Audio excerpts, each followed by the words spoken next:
Hello guys, and welcome to this unboxing and first look at the LG G Watch. Alongside the Samsung Gear Live watch, this is the first Android Wear watch on the market. So I pre-ordered my G Watch from amazon.co.uk. It did take a few days to get here after the launch date, but I think that was largely due to the fact I pre-ordered it quite late and also there was a shortage in stock. So now it's finally here, let's get it unboxed. LG G Watch comes nice and presented in its box, definitely feels like a nice premium product. As you can see at the top of the box we've got the LG G Watch, so we'll put that off to the side and let's have a look at the other contents in the box. So as you can see here we've got the power adapter. It's a UK power adapter obviously because I'm in the UK. A 3-prong adapter, a little bulky but doesn't really matter. It obviously works in the UK, that's the most important thing. We also get some instructions, a quick start guide. I really looked at that, I'm sure it's got other information in there, but it's the only literature in the box. Also we get the USB cable for charging the device, but it doesn't actually connect to the LG G Watch, it connects to the dock, which we'll have a look at in a second. So here we have the dock, and this is actually a magnetic dock, and all you do is place the LG G Watch on top of the dock and it will start charging.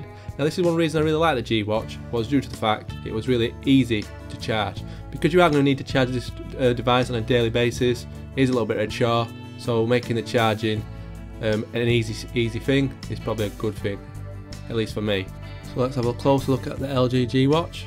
Get out of this cardboard, let's take the plastic off. Took a little bit of doing this, as you can see. I had to speed it up here because it did take so long. And let's get the plastic off the front of the G Watch.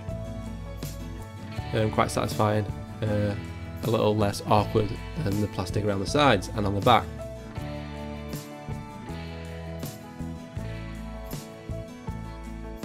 So here we have a closer look at the LG G Watch. So as you can see it's got a silicone strap on.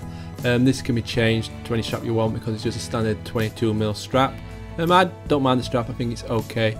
I know some people are not so keen. It's not the most stylish looking watch, but I don't think it's too bad, it's quite understated. As you can see the front is the glass screen, the sides are made of metal, which I was surprised at, I thought it was fully plastic. And obviously the bottom is kind of unattractive and it's just plastic, but no one ever sees that, so not too bad. So now we're going to take a look at the LG G Watch's interface. I've currently got it paired up with my Moto G smartphone. So the LG G Watch is currently on standby. So the screen is always on, so you can always view the time if you need to, and you also get sometimes a little bit of text along the bottom giving you more information. But generally, I will look at the screen if I need to look at the time, and I can just about make out the time. If you're in direct sunlight, it is hard to see the screen, but in general, I find it not to be too bad. It's as good as any smartphone in terms of trying to read the screen outside. So to activate the screen, you can turn the watch or turn your wrist towards you, and it will actually turn the screen on. One thing I don't like about the LG G Watch is it's quite sensitive, so anytime you kind of flick your wrist or turn your wrist, the screen will come on for a few seconds. I prefer if it was a little bit less responsive and maybe you had to give your wrist a really good flick or something like that for the screen to come on, but really any sort of kind of movement turns on the screen quite a lot. Not too annoying, you get used to it, but I think it would be better if it were more of a flick motion to turn it on. The way I usually turn it on is by tapping it like so. And as you can see, we get the full interface of the LG G Watch. As you can see, it turns off quite quick, and there's no way of changing that. So you've got to be quick when you're using it. So if we tap it, you can see we've got the time. If we scroll up, this is the card interface, the Google Now card interface, and this will just give us all the different notifications we've had on a smartwatch, sorry, our smartphone. So they come through to our watch like so. So for example, they don't disappear till you swipe off. So as you can see, I've got an email from Gmail, it's a YouTube email.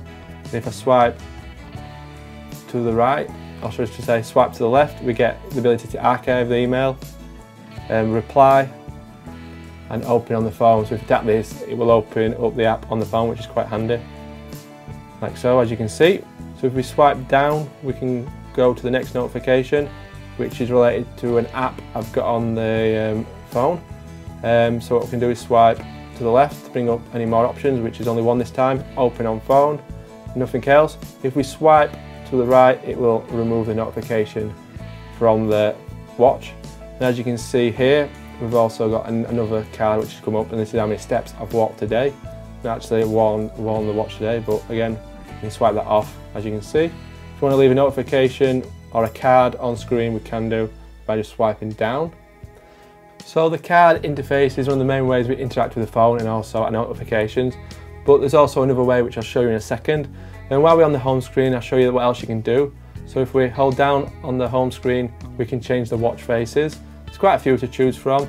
There's not too many ones I'll actually like. There's a few okay ones, but I'm sure these will get updated after a while. So that's something I'm sure we'll see in the future. Maybe some third-party ones will come to the watch at some point.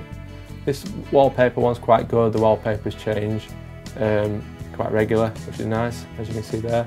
Can't quite see it because that notification is in the way, but generally you can see some nice wallpapers, so that's quite good. If we pull down from the top, we can mute the watch. So as you can see, we've got a notification there, and if we pull it down, it mutes all the notifications on the watch, so our wrist won't be vibrating all the time, which is handy. We also can pull down and view the battery left on the watch, and also we got the date there as well, which is quite handy. So now the final way to interact with the watch is by speaking to it. So you don't just need to use gestures, you can actually talk to the watch. So the way we do this is you can either tap on the screen and say, "Okay Google," then ask the watch a question or give it a command, or we can do a double tap and then speak to the watch. So let's have a go. "Okay Google, what time is it in Japan?"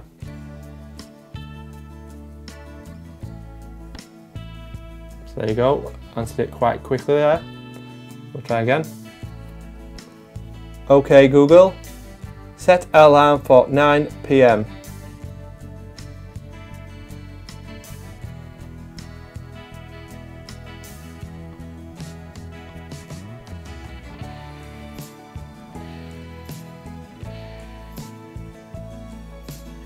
Set a timer for 5 minutes.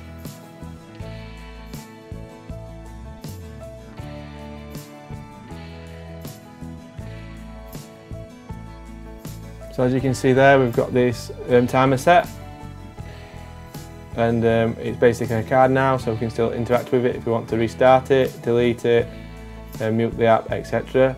Or we can pause the timer. And this is the same sort of controls you get if you've got some music playing on your phone. You can interact with the phone from them controls. So I think we'll just do one more command here. We'll make it a little bit harder this time. Send a text to Jane. "Hello Jane, this is a test of the LG G Watch."